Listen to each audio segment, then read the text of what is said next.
You're listening to The Corbett Report. CorbettReport.com. Welcome, ladies and gentlemen. Welcome to The Corbett Report. I'm your host, James Corbett, coming to you, as always, from the sunny climes of Western Japan here on the 29th day of September, 2014. Thank you all for tuning in once again to this edition of the podcast. And once again, this is an edition of Questions for Corbett, where you send in your questions and I answer them. Pretty straightforward. So, as always, I like to roll up our sleeves and get straight into it. But before doing so, of course, the usual caveats. Number one being that, of course, I do try to read everything that comes in via the contact form on CorbettReport.com. But as always, I have to stress and apologize for the fact that I'm absolutely incapable of responding to everyone. In fact, even the ones that I want to respond to, I don't always have the time to do so. So I am now 3 months behind on my inbox.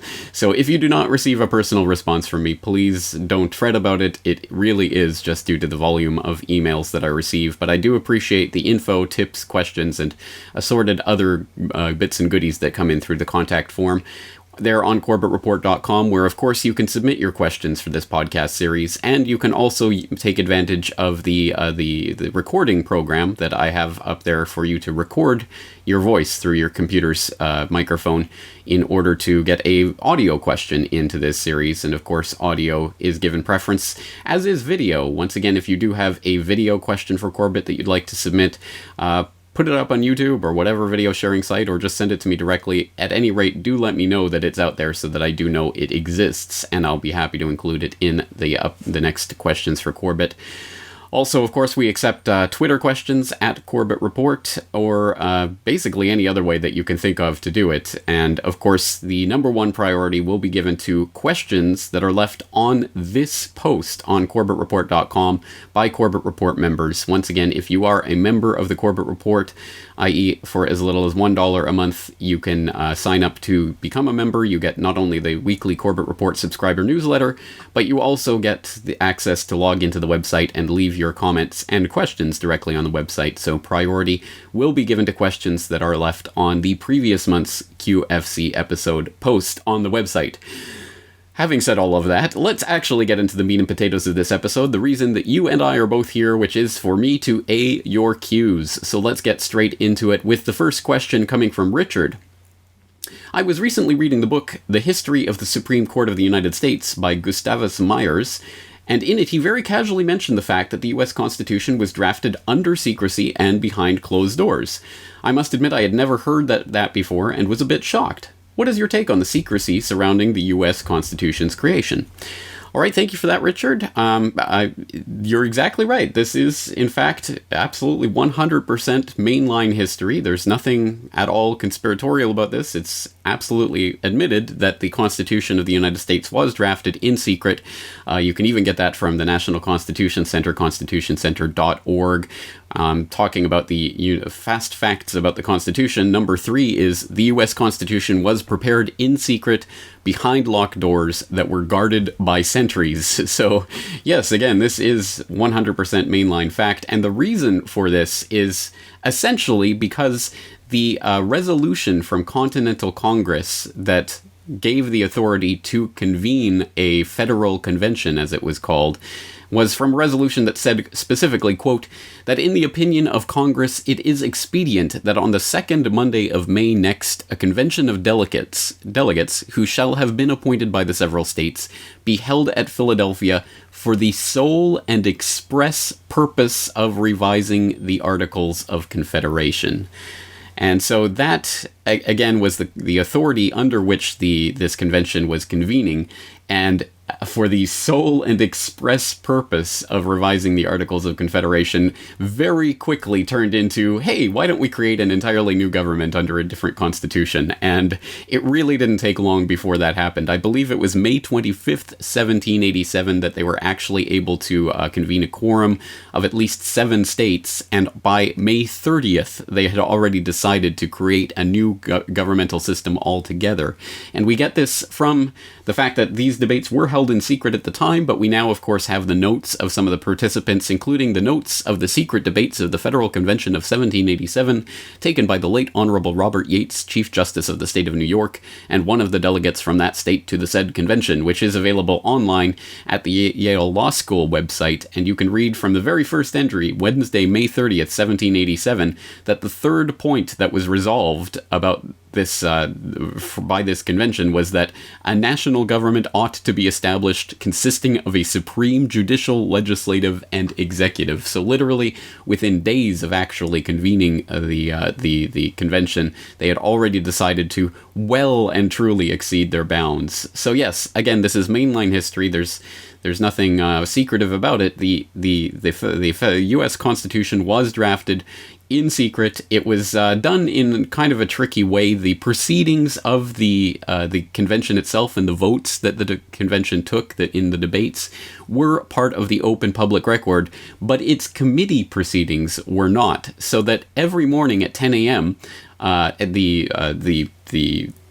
convention itself was presided over by George Washington, who then convened what was called the Committee of the Whole, which was, of course, everyone who was there, all of the delegates were part of this Committee of the Whole, but this Committee of the Whole then became the sort of Trojan horse by which they were able to hold secret meetings and to take votes, for example, that were off the record and were not recorded, and public forum, quora, were not recorded, roll call wasn't recorded, all of that sort of thing, so that they could convene this Committee of the Whole in order to basically secret in a constitution by the back door that would not appear in the public debate records. And that's how it was done. And that's, I think, another reason why the people who posit the United States Constitution as some sort of revered holy document that descended from the heavens might want to look into the actual process by which it was created, the actual debates that were taking place behind those closed doors, why there were people who were stridently against this, and there were arguments against the ratification of the Constitution when they finally came out, emerged from behind closed doors after 4 months of deliberations and said, hey, we've got a Constitution for a completely new government, vote on it. And there were people who were outraged by this because, of course, this did completely exceed the authority that the convention was operating in. So there you go. I mean, there's it in a nutshell. And of course, there's much more to be said about the process of the creation of this document. But again, it is just a document. And I think the people who revere it as something holy and treasured probably don't even know about the process by which it was created or basically sprung on the public. And it should give us pause for thought about where, again, this authority of these self-appointed delegates and political representatives come from, and why they believe they have the right to set, well, hundreds of years of future history and consign people not yet born to the debt chains, the debt chains, but also the chains of being bound to a document that they did not participate in the creation of, that they did not sign, that they are not party to in any way, but they're somehow bound by. Again, in that regard, of course, I'd direct you to Lysander Spooner in The Constitution of No Authority for the philosophical debate about what the Constitution really is. So we'll leave that aside for the moment, but yes, thank you for pointing that out, Richard. The U.S. Constitution was drafted in secret. All right, let's move on. We're going to go to an audio call, this time from someone who left a recording via the contact form on CorbettReport.com. Hi James, I'm just wondering if you have any commentary on why the insurance companies did not challenge the claims against them for 9/11, for the losses of the buildings on 9/11. I'm hearing it being used as an argument for not challenging the official story of the events of 9/11. Thanks for your input. Cheers. Thank you for the question, Rob. I do appreciate it. Although I must, I think, correct or at least slightly alter the premise of the question, because I don't believe that it's the fact that the insurance companies didn't challenge Silverstein whatsoever on 9/11. It's just that they didn't challenge him in a meaningful way, perhaps unsurprisingly. And in fact, there are a number of different court cases that have swirled around over the years and have been in proceedings even up to this very year that bear on what happened on 9/11 and the types of responses that were made to it legally. So, for example, of course, there was Silverstein's ongoing insurance drama, and that ultimately settled in 2007, I believe, with a $4 billion settlement in favor of Silverstein. So he ended up getting $4 billion from the insurance companies. He wanted, I believe he was going for 8 at the time that it was ultimately settled on for 4, i.e. counting each strike on each World Trade Center as a separate act, and thus doubling his the amount of money that he could claim. But at any rate, that ultimately resolved down to $4 billion. He only got $4 billion out of the insurance companies. But that wasn't the end of the saga. In fact, then he went on to sue the airlines for their gross negligence, or whatever the exact legal term that he used, in allowing these hijackings to take place, which is an interesting way of approaching it, because of course that does start to raise some of the issues that impinge directly on what happened on 9/11, and the fact that we're expected to believe that these 4 hijackings took place on the same morning via people who had been screened and even set aside for special screening on that morning because of their suspicion that they were carrying objects that they shouldn't have been, etc. But were all let on board and all proceeded to do the hijackings, according to the official story. Well, so Silverstein says, well, that's an example of gross negligence on the part of these airlines and the fact that they weren't able to secure their aircraft. Therefore, they were partly responsible for what happened to my building, so I should sue them. So it ultimately ended up in a $1.2 billion lawsuit that was eventually, as of mid-2013, thrown out of court. And we can get this, for example, from Crain's New York, which had a Bloomberg article talking about the fact that these were thrown out by Judge Alvin Hellerstein, U.S. District Judge Alvin Hellerstein, an interesting figure who's been involved in an awful lot of very interesting decisions over the years, probably someone that bears some further scrutiny. But he dismissed the suit by Silverstein against... this one actually talking about the dismissal of the suit against QBE Insurance and industrial risk insurers, but there was also a suit against United Continental Holdings, Inc. and AMR Corp's American Airlines. And those were thrown out because ultimately it was ruled that the damages were recouped by his $4 billion settlement with the insurance companies, so he couldn't sue the airlines for further damages. There was an interesting other piece of this puzzle where Silverstein himself was cleared of blame for the fall of World Trade Center Building 7 back in December of last year, and we'll take this from therealdeal.com. Quote, Silverstein Properties cannot be held responsible for the collapse of a third World Trade Center tower that tumbled a few hours after the Twin Towers were struck in the 9/11 terror attacks, a federal appeals court has ruled. A group of plaintiffs led by Con Edison and several insurance companies brought a suit against Larry Silverstein's company, blaming alleged structural deficiencies for the fall of World Trade Center 7. As the North Tower plunged, debris fell into neighboring number 7 and touched off a fire that firefighters were unable to contain, the court said. It would be simply incompatible with common sense and experience to hold that defendants were required to design and construct a building that would survive the events of September 11th, 2001, the U.S. Court of Appeals for the Second Circuit in Manhattan said. The decision reaffirmed Manhattan federal judge Joseph Hellerstein, previous ruling along similar lines. So, in this case, Silverstein Properties ultimately ended up escaping the blame for what happened to World Trade Center 7. Because who could have foreseen that kind of structural damage?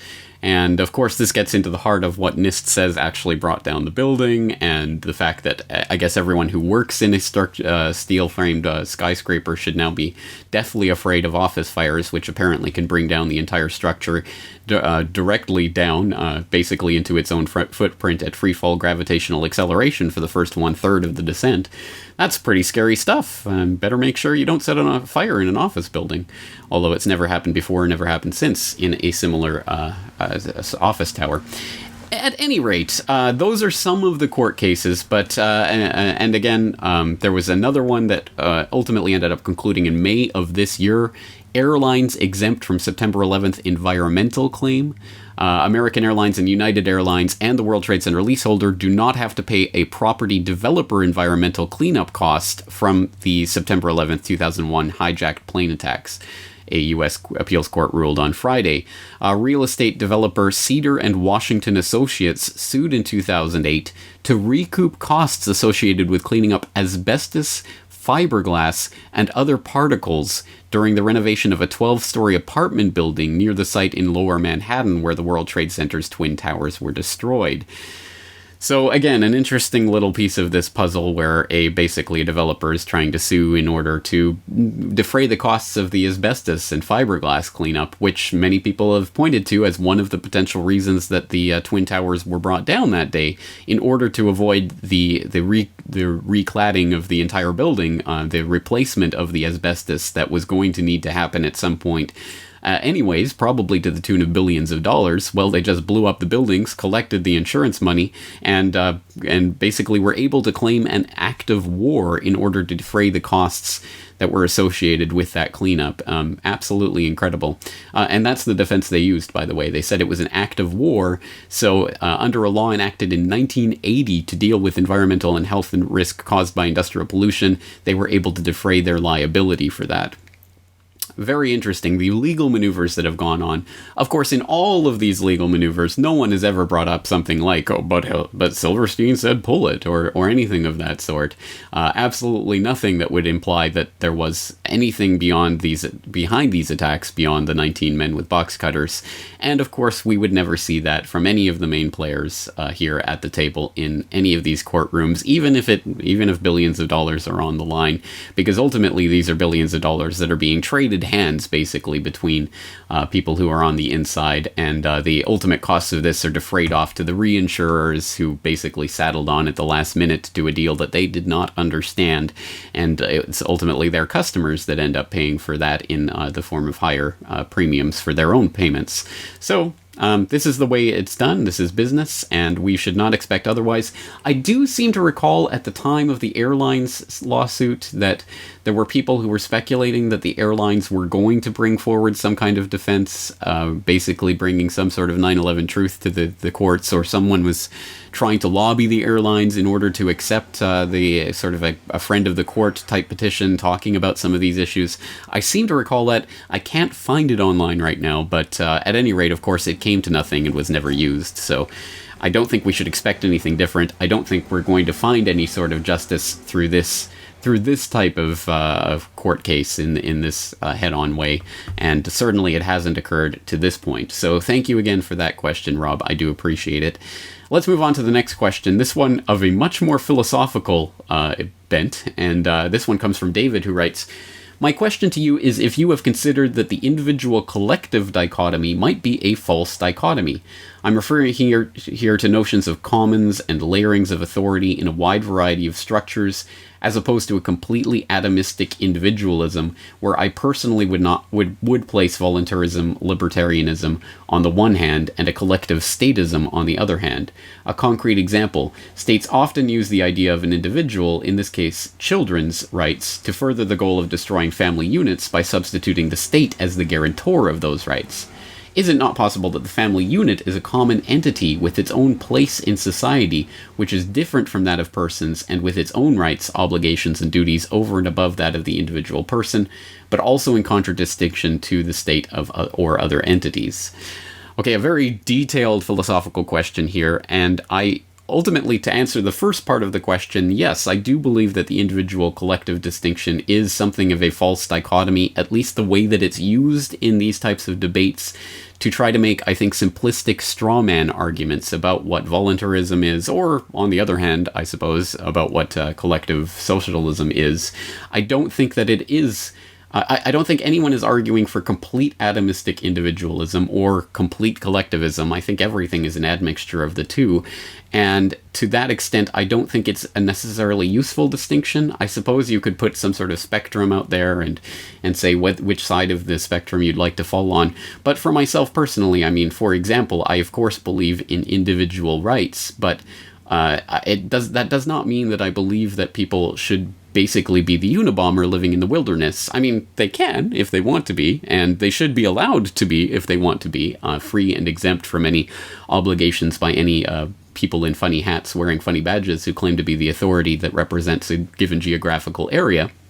But I haven't chosen to become a Unabomber, and I'm assuming no one who's listening to this podcast has similarly chosen. We've all chosen to a certain extent to live within communities and as part of communities, and that brings with it, I think obligations is too strong a word, but of course, I mean, anyone who wants to live in a community but feels in no way whatsoever any wish to could participate and to involve themselves with that community and build other people up in that community up probably is just devoid of basic human feeling and is a psychopath who deserves to be shunned from that community.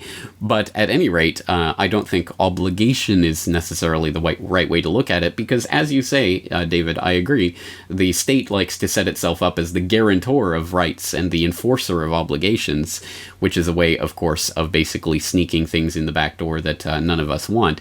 Ultimately, I think this comes down to individuals. When you bring in the family, and I think that there are obligations that come with parenthood, but again, those are chosen obligations by people choosing to become parents, whether they consciously choose it or not. They engage in the acts that make them parents, and that obligation to their children can be deferred or offset or put onto someone else, for example, by giving a child up for adoption if you're incapable of taking care of it yourself.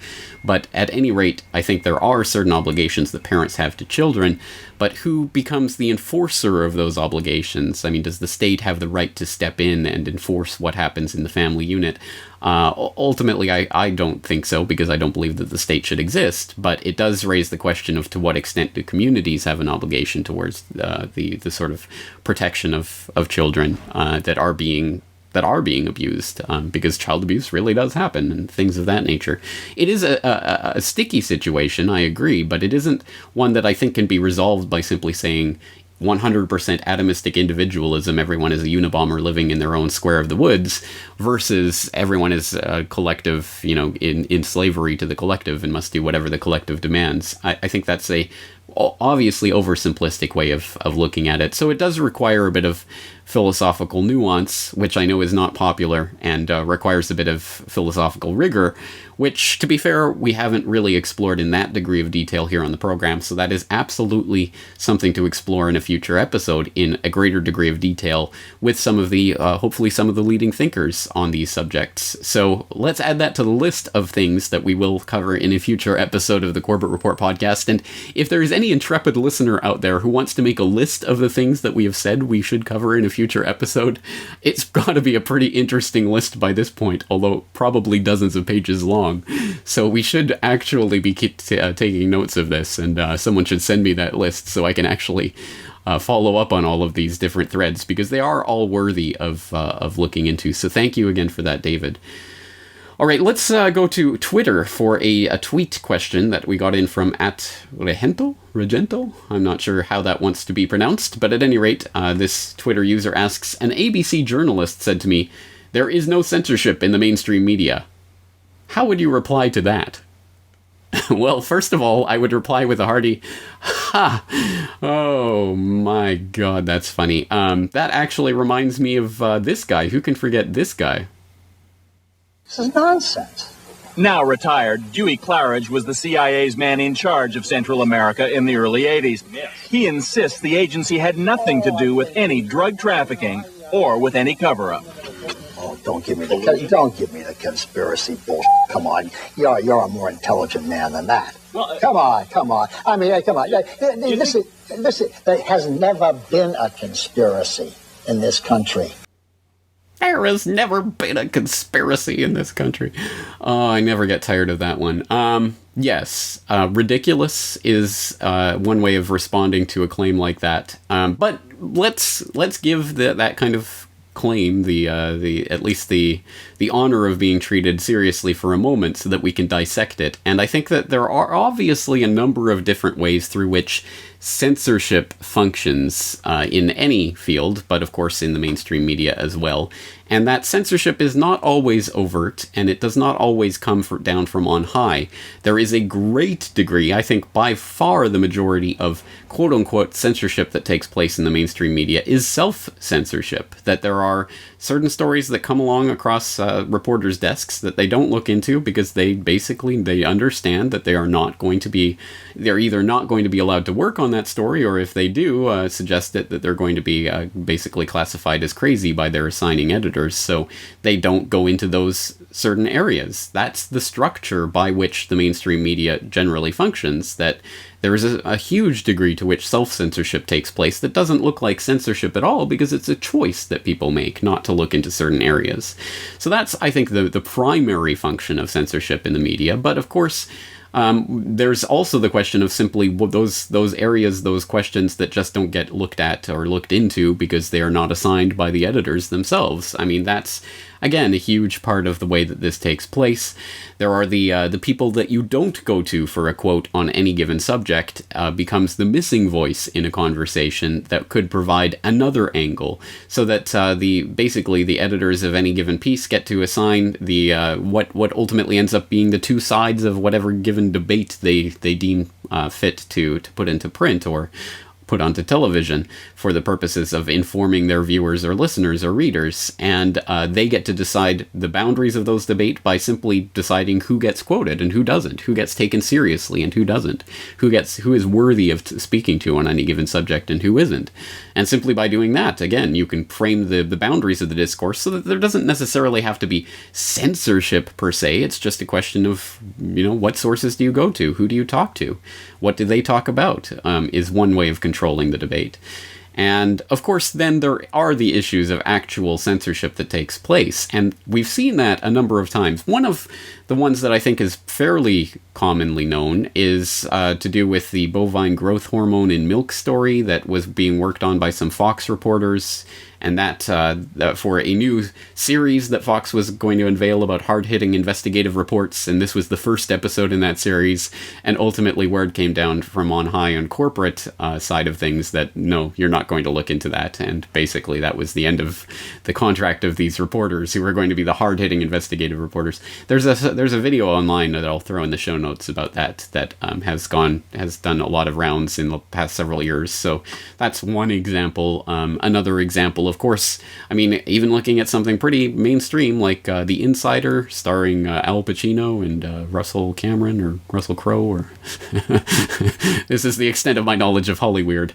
But talking about the attempt to blow the whistle on the tobacco companies, and ultimately how 60 Minutes backed away from it, and Lowell Bergman, the upstanding journalist behind that, ultimately, had to resign from 60 Minutes because he was so disgusted by the way that CBS corporate stepped in to try to scuttle their report, blah, blah, blah. And of course, we know from Richard Grove about what Lowell Bergman is really like and what he will really look into and what he won't. So there's more to that story, obviously. But at any rate, The Insider is another example of that you could point to for a very mainstream rebuttal to that idea that there's no censorship. But interestingly enough, we have another example of explicit censorship taking place from some reporters who were told by their corporate masters not to look into a certain area.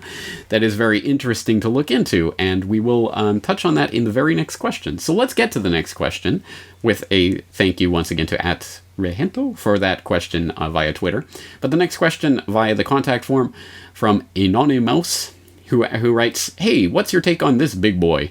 Puppet of Rothschild or some sort of Illuminati-sized outfit? Or is it connected to the Fed? I mean, when a company processes 1.7 quadrillion in a year, you have to assume they have hundreds of trillions at their disposal. That kind of makes them rulers of the world in many ways, whoever owns that. Does this 1.7 quadrillion even exist?" All right, thank you very much for that, Anonymous. For those who have no idea what we're talking about, we're talking about the Depository Trust and Clearing Corporation, which is a U.S. post-trade financial services company providing clearing and settlement services to the financial markets. And yes, it does deal in over $1 quadrillion of transactions every year, but it should be noted that the settlement and clearing that it does is, of course, on treasuries and securities and bonds and ETFs and other financial instruments that are trading hands back and forth multiple times a year. So it isn't that there is $1.7 quadrillion worth of these instruments out there. It's just that they're trading back and forth. And every time they trade, the person who is basically clearing that transaction and settling what belongs where is this DTCC. So this is a very interesting organization that most people probably have never heard of, but in fact does an incredible amount of business every year. So what is it? Who owns it? Where does it get its authority from? What does it do, physically speaking? These are all very important questions, and rather than reinventing the wheel and having me go through all of this information, why don't I point you to a couple of sources where you can get some of this information, including our friend Sean at sgtreport.com, who talked about the DTCC in an interview with Rob Kirby a while back in the context of a very interesting story around the DTCC that took place during Hurricane Sandy, where one of their holding facilities was flooded in the basement by the hurricane, and as a result, a fire broke out that supposedly damaged or potentially threatened, at any rate, $36 trillion worth of securities that were being held at that facility, physical securities. A very interesting story that Sean at SGT Report did some reporting on. So let's just listen to a little bit of this conversation with Rob Kirby in the context of that story, where Rob describes the DTCC and who it is and what it does. This is right on their website. The DT, and this is stuff I knew anyway, but the DTCC is owned by its principal users and operates on an at-cost basis, which means we look to return profits we make to our customers, driven in part by economies of scale. Our transaction fees are among the lowest in the world. So they are owned by the banks. The DTCC is not of government, it is of the banks. It is called an SRO, a self-regulatory organization. Self-regulated. So this is an organization that clears all the equities, all the securities, and it's owned and staffed by the institutions that pay hundreds of millions and billions of dollars in fines every year, but never says that they did anything wrong. That's who the DTCC is, and the DTCC. If you want to know who the senior management, they're all on the payrolls of banks, okay, because they're all listed as being employed by banks, and here's where they're from, okay. This is the list of them. They're from Citibank, B of A, Merrill, Morgan Stanley, the Nasdaq, UBS, Deutsche, J.P. Morgan, PIMCO, Wells Fargo, the New York Stock Exchange, Deutsche Bank, Bank of New York Mellon, Citi. One guy on their management committee is a former Fed president from Minneapolis, I think. Goldman Sachs and Morgan Bank. So there you go. That's their management roster. Okay, this is like putting pedophiles in charge of a daycare. Well, have you heard this latest thing? Get this. It turns out that an old CFTC friend, Bix Weir, is reporting on this. Commissioner Michael V. Dunn, the very worst excuse for a government regulator in history, just landed himself a nice cushy job after leaving the CFTC. Guess where? He's being put in charge of storing the records for the DTCC. What, you mean all the wet ones? Okay, it's hard to pull away from a conversation like that and somewhat arbitrary where we decide to do so, but I'll leave it there on the understanding that you guys will follow the link in the show notes to that very interesting conversation in its entirety, because, again, it is an interesting conversation that's taking place between two people who are not pulling their punches about this DTCC and what it really does. But let's connect this into the previous question about the ABC journalist who said that there is no such thing as censorship in the mainstream media, because, again, this is another example of specific censorship that we can point to.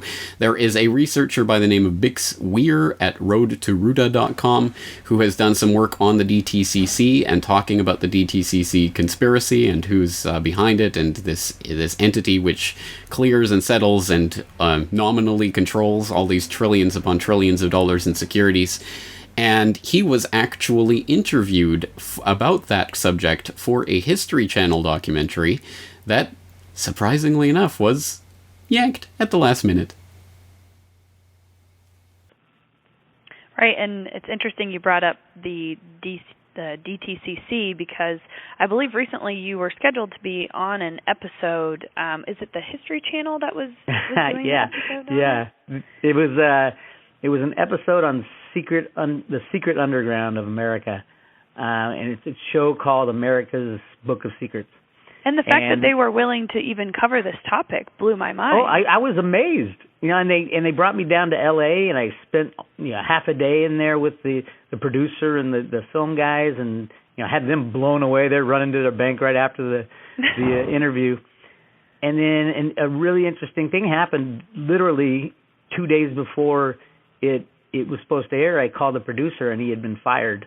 And then I called another guy down there and I said, nope, they're going to pull it and they're not talking about it and they're not saying why. And I was I was pissed that I spent the time to do it, but it was also kind of an eye-awakening in that the mainstream media will just go so far when they want to talk about conspiracies. They'll never talk about the real conspiracies. They'll talk about the ones, the whole world's already talking about, like, all the hidden, secrets at the Fed and things like that. If it's in the mainstream media, they'll talk about it. If it's not yet, if it hasn't been shown to the world yet, like all the fraudulent certificates at the DTCC, then they're not going to show it. And I should have known before, and I was warned. Cliff High had warned me, hey, look out for those guys. Don't trust them. I said, well, what can it hurt? Well, I lost a day and a half doing it. Right. Well, and I would like to give a little kudos to the producers who, at least they were trying to give it a shot. I mean, they found it interesting. However, at the end of the day, it's the owner of this major media conglomerate that gets to veto something so powerful as that. I hope I wasn't the guy who got the producer fired, but who knows these days. So there you go. There's obviously a lot more to look into with the DTCC and the specifics of how it functions and what it actually does to clear, for example, the high frequency trades that go on, millions of operations per second and all of the craziness that goes on in that world. But perhaps that's for a more in-depth explanation at a later date, so we'll add that to the list. I really love to think of the idea of someone actually keeping a list of all of these subjects, because I really would like to see that list. All right, let's move on to the next question. This one, a question from the contact form via Joe, who writes, the U.S. was reported to have heisted Ukrainian gold at the beginning of this conflict. Is that factual? And why has this not been brought up as a point of contention by the Russians or anyone else? All right. Yeah, good question, Joe. Very good question. And so let's go and document this and see where this comes from and what's become of this story. The original story was from March of this year, where it was reported by the Iskra News Service, which is a Russian-language, pro-Russian news service in Ukraine. That reported on this story, and I will throw a link into the original story if you can read Russian, but if you cannot, don't worry, there's also a translation that's been provided by GADA by way of global research. And according to Iskra News, quote, at 2 a.m. this morning, March 7th of this year, an unmarked transport plane was on the runway at Boryspil Airport east of Kiev. According to airport staff, before the plane came to the airport, 4 trucks and 2 Volkswagen minibuses arrived. All the truck license plates missing. 15 people in black uniforms, masks, and body armor stepped out, some armed with machine guns. They loaded the plane with more than 40 heavy boxes. After that, a mysterious man arrived and entered the plane. All loading was done in a hurry. The plane took off on an emergency basis. Those who saw this mysterious special operation immediately notified the airport officials, who told the callers not to meddle in other people's affairs. Later, a returned call from a senior official of the former Ministry of Revenue reported that tonight, on the orders of one of the new leaders of Ukraine, the United States had taken custody of all the gold reserves in Ukraine. So this is the story from which all of this is sourcing, and as far as I've seen, the one person or entity that has done the most in following up on this and doing the yeoman's work of trying to get to the bottom of this was Chris Powell, the Secretary/Treasurer of the Gold Antitrust Action Committee, aka GATA, at gata.org, GATA.org, who actually bothered to phone up the New York Fed and get a spokesperson on the line to ask about this and whether it's true. And according to that follow-up report, a spokesman for the New York Fed said simply, any inquiry regarding gold accounts should be directed to the account holder. You may want to contact the National Bank of Ukraine to discuss this report. And as I understand it, similar follow-ups through other contacts and entities have resulted in similar runaround with no one giving a straight answer. So at any rate, it hasn't been confirmed, but it has been reported that the gold was confiscated, and to what extent, how much gold was confiscated, whether it was the entire Ukrainian gold reserve or what have you, as far as I'm aware, that has never been fundamentally ascertained. But there was an interesting follow-up from, of all places, the Wall Street Journal, which I believe at the end of March 2014, so at the end of the month that this heist originally took place, or at least reportedly took place, the Wall Street Journal reported on some dispute over Scythian gold, and I'll just read from this report. The Scythians were nomads who inhabited much of modern-day Russia and Ukraine from about 600 BC to 300 AD. They fought off their enemies from horseback with bows and arrows and interred their nobility in elaborate tombs, where they buried horses, gold, and other treasured items alongside the dead. Blah, blah, blah. They presented the Scythians as a savage eastern streak lingering in Russia's blood, ready to pillage Europe, blah, blah, blah. Such ideas of Russia's special Eurasian destiny opposed to Western Europe have undergone a revival under President Putin, blah, blah, blah, Cold War, blah, blah, blah. The controversy over the Amsterdam exhibit, i.e. an Amsterdam exhibit of some of the Scythian gold treasures, isn't the first time Scythian gold has emerged as a flare-up in the conflict between Russia and Ukraine. Russian media outlets recently accused Ukraine Prime Minister Arseniy Yatsenyuk of smuggling Scythian gold treasures from Ukraine's national gold reserve to the U.S. as a guarantee for Western loans ahead of a March meeting with U.S. President Barack Obama in Washington. Ukrainian authorities called the claim a fantasy of Russian spin doctors. So an interesting little bit of follow-up from the Wall Street Journal that at least bothered to report on the claims that gold was being used to secure the loans that ultimately were promised, I believe to the tune of $1 billion by the U.S., and of course billions more from the IMF and other sources. So as a way of securing those loans, the gold was physically seized. That's where I believe this stands today, that we don't have any 100% confirmation of this, although I imagine that there must be some sort of record via the actual Ukrainian National Bank, must have some sort of record. But then again, it's not like they're actually giving this gold away, so they would still claim to have it in their possession, just not physically in their possession. It's probably being held in New York or the New York Fed or what have you. At any rate, as far as I know, that's where the issue stands. I haven't seen any follow-up more recent than that. If anyone does know of it, please leave a comment and let us know so that we can continue to follow up that story. It does seem like an interesting one. And again, as some commentators have noted, it's interesting that apparently the Germans can't secure any of their gold from the New York Fed, or at least only a few ounces out of the thousands that are held by the Fed.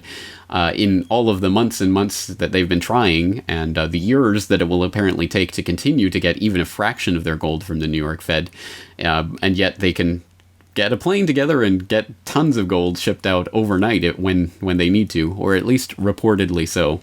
So we'll leave that there with something of a question mark. It is still of an open-ended story, so if anyone knows of any more recent updates, send them along and we'll pass it along. Let's move on to the next question from Phil. I would like your advice on setting up a Bitcoin wallet / account. I am not real smart when it comes to computers. I want privacy with my account and ease of use. Can you help? Thank you. Well, yes, Phil, I can help in a general way. I am not going to, surprisingly, I think everyone would know this about me by now, I'm not going to recommend a specific wallet. That's going to be up to you to choose, but I will direct you to bitcoin.org, the general page on securing your wallet, where they have just some general pieces of advice about backing up your wallet, encrypting your backups, using many secure locations, using a strong password, not forgetting your password, using offline wallets or cold storage for long-term savings of bitcoins, i.e. Wallets that are not connected to the internet or online so that people cannot break into them. Keeping software up to date, using multi-signatures to protect against theft, etc. All of the best practices that you would want to use with the wallet. But having said all of that, and I think that is all important, and you really do need to do a bit of due diligence on this, but I don't want to scare anyone off setting up a wallet or making it into some big insurmountable choice that you're going to have to spend months researching. I think that the first thing to do, like anything else, why not just play a little bit before you go all in? I'm assuming you're not going to be putting hundreds of bitcoins in this wallet all at once.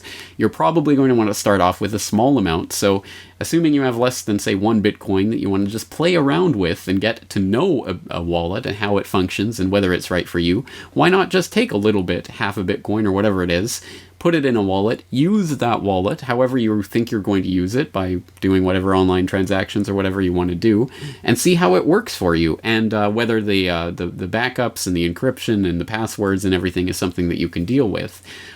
So I think that's probably the best way to do. Play a little bit and get to know something before you build it up. And then the second piece of advice I would have is, why put all your eggs in one basket? Why put all your bitcoins in one wallet? You can have multiple wallets, and I would suggest you do so. Different services, some online, some offline, if you want to keep Bitcoin for longer term storage. And again, there's lots of resources online for helping you to get involved in starting that. But as I say, just start with a little bit and just play around with it until you're at least comfortable with it. And my other piece of advice: do not use an exchange as a place for storing or parking Bitcoin. That is exactly what got the Mt. Gox people in trouble. People who had their Bitcoin basically parked at Mt. Gox as a convenient way of sort of storing it. Of course, what does that even mean? It means that you are only as secure as that exchange, and exchanges come and go, and there are scandals. So do not leave your Bitcoin on an exchange. Always clear out your transactions and get that Bitcoin back into your own wallet that you can secure yourself. That is a number one piece of advice, I think, in this post-Mt. Gox world for people who are looking to get into the Bitcoin world. And again, I mean, let's not make it into some big scary thing that you have to be scared of. Just start out small and build up from there. And on the personal note, I can say I've personally used Multibit and Bitcoin.info, and both of those wallets have worked well for me, but your mileage may vary. It depends what you like, depends on your computer abilities and all of that. So again, just start playing with it and find what works for you. Okay, let's move on. We have another audio question, this one in from Benjamin. Yes, hello. I was just sending you a message to maybe suggest that you could do a series of short videos regarding major issues, such as a shorter version of the In the Fed, a shorter 9/11 truth video, with links, of course, to reputable data, water fluoridation, globalization, all these major issues that I could show to people without making them sit through these long videos, which are very informative and nice, but not for everybody. Something like that or anywhere along those lines would be very helpful in getting more people on board with fixing things that are wrong. All right. Thanks for your support. Thank you for the question, Benjamin. I do appreciate you taking the time to leave that question. And let me say that, yes, those types of shorter videos do exist. So I'm not sure how much you're acquainted with the website or my back catalog of videos, but I do have an awful lot of videos. I'm assuming by long videos you're talking about the big 1-hour podcasts, or like this Questions for Corbett. There are obviously a time commitment. But if you're talking about videos in the 10-minute range, I have literally hundreds of them that I've created over the years on all sorts of different subjects. So since this is a learning opportunity for all of us, and there's always new people coming on board who might not know about the website, let's use this as an opportunity to take a look at the website and how you can find videos like this on these various subjects. So let's hop on the desktop. Okay, for those of you watching the video version of this podcast, we are here on the desktop at corbettreport.com, so hopefully this will look familiar for those of you out there who have bothered to visit the Corbett Report. I hope you all have by this point, but at any rate, this is what the front page looks like with the latest article, latest video, and the most recent audio. And of course, to access the audio backlogs, you go up to the bar here: audio, podcasts, interviews, film, literature, New World Order, questions, Corbett, well-read anarchist, and radio programs. There's the videos, the articles, and the various other things that you can do up here. But we're going to concentrate over here on the search bar, where, for example, if you're looking for a short video on the fluoride subject, just go to the search bar and type in fluoride, and you will be able to pull up all of the various interviews and podcasts and articles that we've done on fluoride in the past. But for example, you just scroll down, for example, to the third one right here, and here's a 10-minute video on the fluoride fight, the forced drugging of society. Here's, of course, the transcript with all the hyperlinks to all the various articles and things that are cited in that video. Here's the video itself. If you're looking for the YouTube version, it is back on the search results page. Here's the YouTube version, or you can always just type that exact title into YouTube and you'll be able to find the YouTube version. So that's one good way of finding some things on a particular subject, for example, fluoride, or for example, Monsanto. Just type in Monsanto and you'll find all sorts of various things, including the very first one that pops up is a good 10-minute video on the subject: genetic fallacy, how Monsanto silences scientific dissent, a Boiling Frogs Post eye-opener report that I did late last year. Again, the transcript, all of the sources, the video itself. You can download the video to your hard drive, or of course you can go back on the search page and here's the YouTube version, or again you can just type that title into YouTube in order to find the YouTube version. So again, basically any major subject, just type in the search word into the search bar and you should be able to find something on that subject.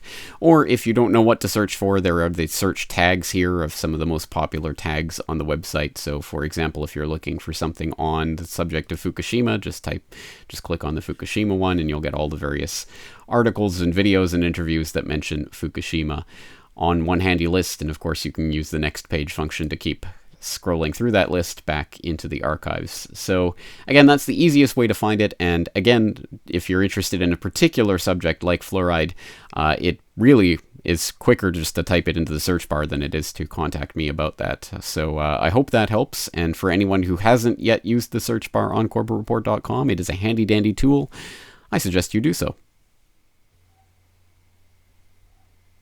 All right, thanks again for the question, Benjamin, and we are running out of time here, so let's squeeze in a few more before we call it a day. Let's move on to a question from Stephen, who writes, "Your analysis on global warming is interesting, and I would love to be convinced that this worrying topic is not such an impending disaster. I would be very interested to hear your opinion on the below," and then he includes a link to an ABC Science article by Dr. Carl called "Global Warming Pause Explained," which begins by saying, "In general, scientists are a pretty mild and inoffensive bunch, but over the last decade, one specific group of scientists has come in for a lot of criticism. So let's dive into the topic of the pause in global warming.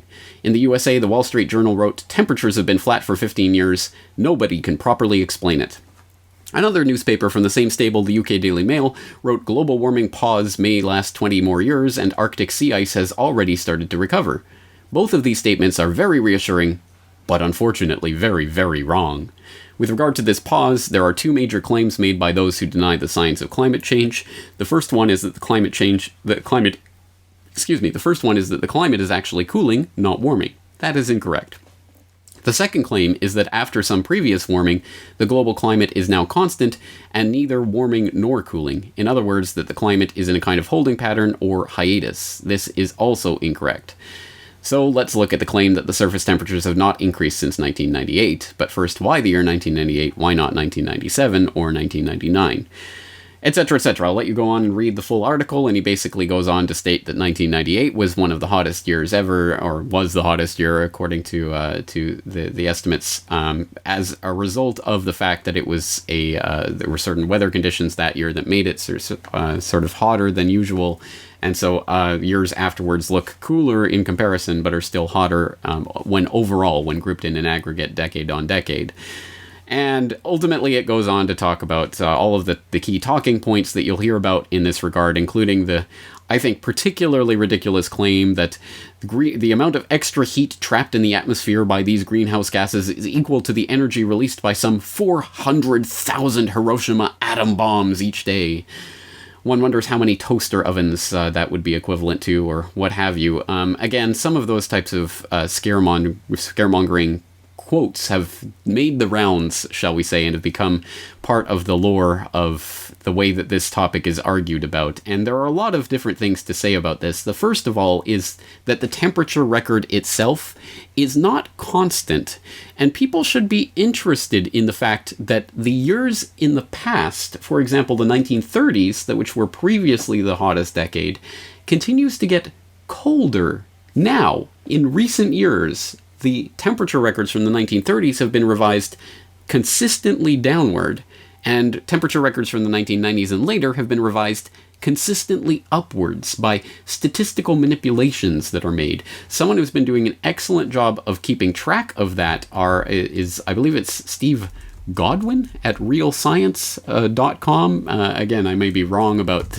both of those points, but I will throw in the link so that you can see some of those manipulations and literally how the temperature record is changing to make the past cooler and the present warmer. And it is always in that way. It is never that the recent years get cooler because of the statistical manipulation that goes on and the past warmer. It's always the other way around, so that it tends to contribute to the hockey stick effect. So that's one thing to say, that the fact that the global temperature record is not something that is set in stone or precisely determined, as in they're just reading a thermometer somewhere and writing the numbers down dutifully. This is something that is constructed through various records that are then statistically manipulated, and that is something to keep into account with all of this. Another thing to say in regards to this idea of the pause specifically, it is real, it is happening. Again, I'll throw in the various satellite data, for example, that show the 18-year now pause of global warming.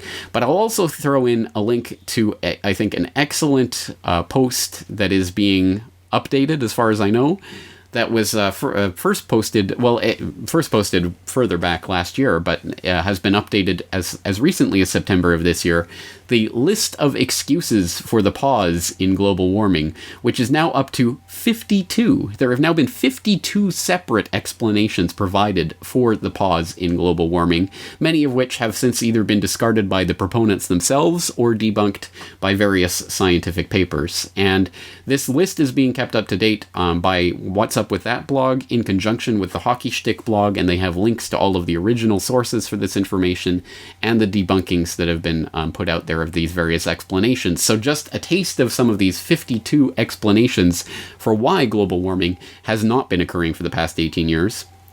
Low solar activities, oceans ate the global warming, Chinese coal use, the Montreal Protocol, what pause? Volcanic aerosols, stratospheric water vapor, faster Pacific trade winds, stadium waves, coincidence, pine aerosols, it's not so unusual, scientists looking at the wrong lousy data, cold nights getting colder in northern hemisphere, we forgot to cherry pick models in tune with natural variability, negative phase of interdecadal Pacific oscillation, AMOC ocean oscillation, global brightening has stopped, ahistorical media, decadal average used to hide the pause, few El Niños since 1999, temperature variations fall roughly in the middle of the AR4 model results, etc., etc. Again, 52 different explanations have been offered, and many of them either retracted or debunked, which should tell you something about the real desperation of the people who are trying desperately to cling on to models which are incorrect. Once again, you can take a look at the various models that were proposed at the time of the original global warming scare in the late 1980s versus the actual results of what has happened over the past 2 decades, and you will see that 95% of climate models were wrong, which, according to the climate modelers, means that 95% of reality is wrong. But I think we know which side of the debate, that particular debate, we should stand on.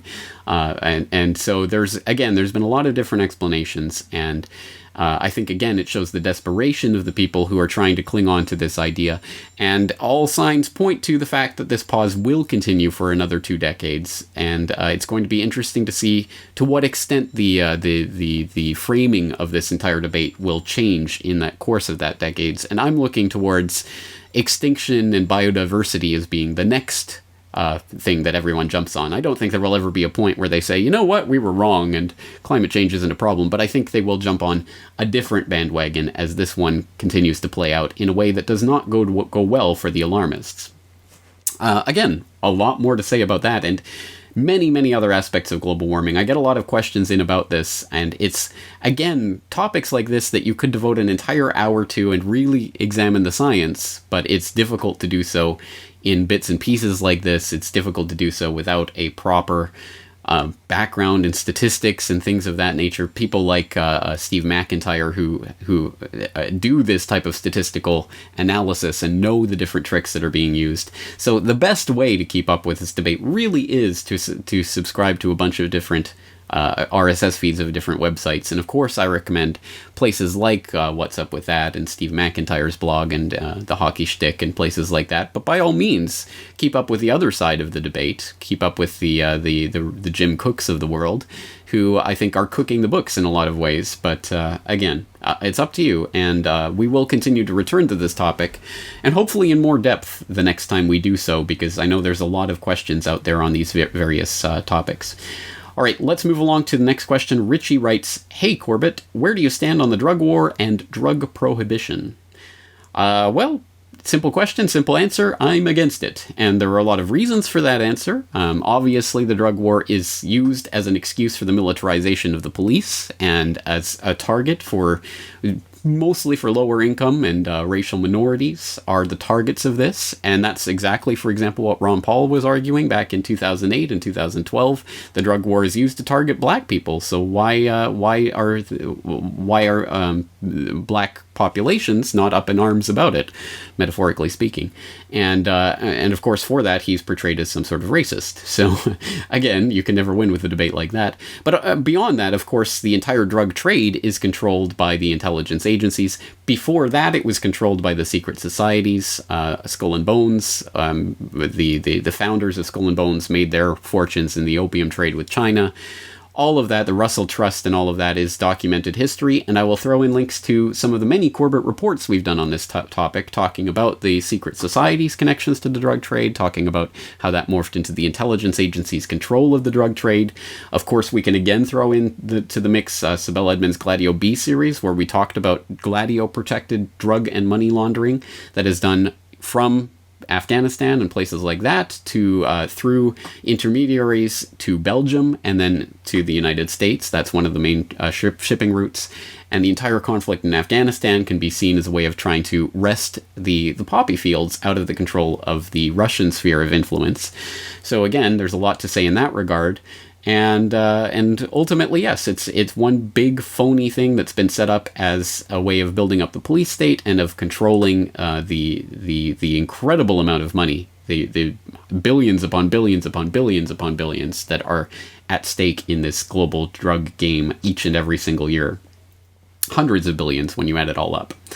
So, again, extremely important. And of course, all of that drug money laundering couldn't take place without the active support of Wall Street. So let's mention the hundreds of billions of dollars that the Wall Street banks have been implicated in when it comes to money laundering for drug money, specifically, that they've been accused and found guilty of in courts of law. And of course, let's also remember back in 1999 when the head of the New York Stock Exchange traveled down to Colombia to meet with the head of the FARC to convince them to invest their drug money in the New York Stock Exchange. Just a little interesting tidbit of history that sometimes gets swept under the rug. So again, lots of different ways why the drug war and drug prohibition is phony as a $3 bill and must be opposed. Let's move on to and again, that has nothing to do with personal preferences about taking drugs or anything of that sort. It's about the ways that drug prohibition is used politically and economically. Okay, move on to the next question. Maurice writes, how do you do it? How do you find the time to read and filter so much information from all over the world, even your sources, I imagine, and not suffered sleep deprivation or something? I tried doing this for one small subject, and it's exhausting. Thank you for the sentiment, Maurice, and I do appreciate it. The secret is that there is no secret, that I do suffer from sleep deprivation, and I have paid an enormous physical price for the several years that I put into the Corbett Report, and I'm not looking for sympathy for that. Obviously, I do this for myself, and no one's forcing me to do it, so I have no one to blame but myself, but it does require an incredible amount of work, and probably too much for any one person to realistically, feasibly maintain. What I'm doing, the amount of work that I've been putting into the Corbett Report over the last several years, is not sustainable. I have paid a huge physical price for it, and it is going to catch up with me at a certain point, and I am looking to try to ease off on the gas pedal a little bit before it does. And I was reminded of this last weekend, the weekend before this past weekend, where I was hit by whatever bug came along. I think I got it through my son, but for about 48 hours, I was almost unable to get out of bed. I was just completely stricken, headache, fever, a dizziness, and it took about 48 hours to pass. And it was in that 48 hours where I literally couldn't even check my email, let alone do anything else, that I realized what a kind of juggernaut freight train that I'm riding right now, and how I can't afford to be sick for even a couple of days because I have administrative things I have to do with the website in terms of signing up new subscribers and things like that on a daily basis. So it is this incredible behemoth that I'm now riding that I can't afford to step off, but at the very least I'm going to have to step off of the gas pedal a little bit and probably reduce some of the amount that I'm actually putting out. The only alternative to that would be to hire a full-time assistant to help me with the administrative end of things and the posting and the editing and all of that so that I can concentrate on content creation. That is the ideal, but I would have to about double my subscriber base before that would actually be economically possible. I'm keeping a roof over our head and food on the table, but beyond that, I think I'd need a significantly larger financial base in order to hire someone to help with all of this. So basically, it means that, yes, in the future, I would expect less in terms of the content output, but hopefully not less in terms of quality. That is the one thing I will never sacrifice, so I'm never going to put out any half-assed work. I would prefer to put out whole-assed work, even if it means putting out less of it. But to answer your question, there is no secret. There's no way to do this without really committing to it, and that's what I've done personally, and I know that's a huge commitment that most people aren't able to make or aren't willing to make, and I can't hold people accountable for that or blame them for that, because I've made incredible sacrifices to do the work that I've done, and I can't sustain that forever. So I think it's up to different people to take up the torch, because many hands make light work. So that's the perhaps unsatisfying answer to that question, but I do appreciate you for raising that. And I think the it's kind of obvious when almost every interview I do with another radio host or podcast host starts with, "How do you do this?" I think that's a sign that I'm probably doing too much. All right, finally, then, let's just wrap things up on a lighthearted note. We have Ron, who says, "You have to do a movie review of Fight Club. This is a deep movie that I feel has great meaning of what's going on today. Thank you for the suggestion." And on that note, of course, I get dozens and dozens and dozens and dozens of emails every week about the film literature in the New World Order series, the podcast that I do on a monthly basis here at the Corbett Report. But of that, 99% of them are, "You should read this book. You should watch this movie." So very few people want to talk about what I'm actually talking about. Most people want to talk about whatever book or movie they've just read. Well, I don't blame them for that, but there's no way I could possibly even handle all of the suggestions that come in, and I have my own ideas anyway. But it's interesting you should mention Fight Club, and let's just see if I can get this. Oh, this is going to take a while. Sorry. This was not well planned. Okay. I'll show this for the benefit of the viewers watching the video version of this. This is You Do Not Talk About Fight Club, a compilation that was compiled by Metafilm, a film review website that I'm not even sure is online anymore. Probably is. I haven't checked in years. Forward by Chuck Palahniuk, and in fact, if you, the author of Fight Club, of course, and if you open up to the table of contents, there you will find a essay by a certain James Corbett called Soap and Anarchy. This was published, I believe, 2007, perhaps even earlier. Published in 2008.